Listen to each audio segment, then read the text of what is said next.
La pompe centrifuge, donc, la concurrente de la pompe à galets, par définition, c'est une pompe qui est dite non occlusive, alors que la pompe à galets est une pompe occlusive. La pompe à galets, vous l'arrêtez de tourner, les galets écrasent le tuyau, il n'y a plus de sang qui circule. La pompe centrifuge ne fonctionne pas comme ça, et donc vous pouvez avoir un débit rétrograde.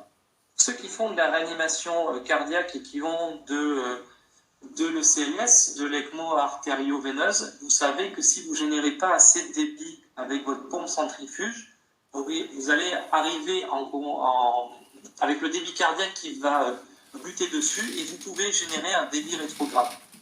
C'est le backflow. Ça vous montre bien que cette pompe centrifuge n'est pas occlusive.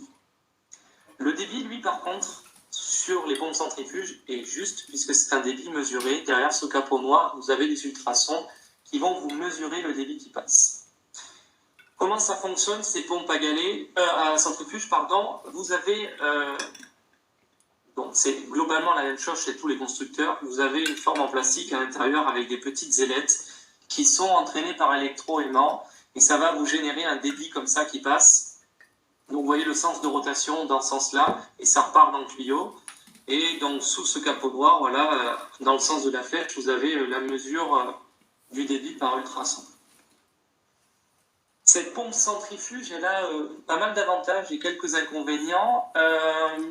Elle est dite pré- et post-charge dépendante, c'est-à-dire que la pompe centrifuge, elle va générer un débit en fonction de ce qu'elle va pouvoir aspirer et ce qu'elle va pouvoir réinjecter. Pour ça, on va lui régler un nombre de tours par minute. Mais un nombre de tours minute équivalent, en fonction de la pré- et post-charge, vous ne générerez pas le même débit. Donc, bien évidemment, la volémie va rentrer en compte.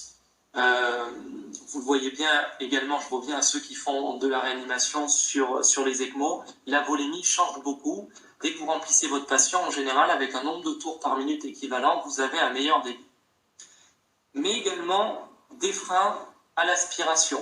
Les freins à l'aspiration, c'est quoi? C'est une canule qui est trop petite, c'est un tuyau trop petit, une longueur de tuyau trop longue.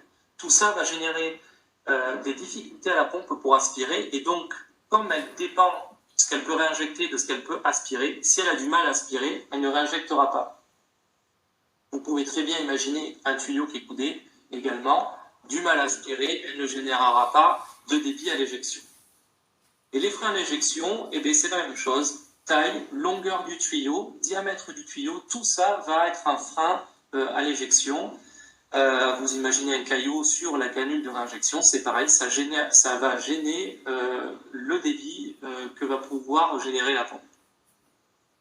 Les avantages par contre de la pompe ne sont pas négligeables. Il n'y a pas de risque de rupture ou de déconnexion sur de la surpression. Donc vous pouvez mettre un clan sur la ligne, il ne se passera rien, le débit va s'arrêter, mais il n'y aura pas de risque de rupture. Il y a beaucoup moins d'hémolyse, ça c'est indéniable, toutes les études le montrent. Plus vous faites de la pompe centrifuge, moins vous avez d'hémolyse. Et également pour les risques d'embolie gazeuse, la pompe centrifuge ayant un petit peu plus d'inertie que la pompe à galets, le perfusionniste a un temps de réaction qui est un petit peu plus long. Il n'y a pas des minutes, hein, mais il y a quelques secondes de plus. Donc le risque de désamorçage et d'embolie gazeuse massive est moins important avec une pompe centrifuge. Voilà ce que je voulais vous dire sur les pompes.